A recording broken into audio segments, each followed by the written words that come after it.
गारी क गवौनी समधि भुइया धइ के जाया जी। गारी क गवौनी समधि भुइया धइ के जाया जी।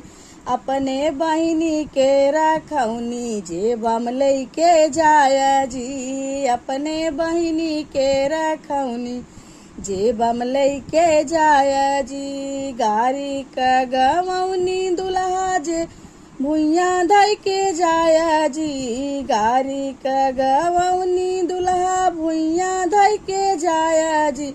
अपने बहिनी के रखौनी जेबम लइके जाया जी। अपने बहिनी के रखौनी जेबम लइके जाया जी। गारी क गवौनी समधि भुइया धइ के जाया जी। गारी क गवौनी समधि भुइया धइ के जाया जी। अपने माई के भगौनी जेबम लइके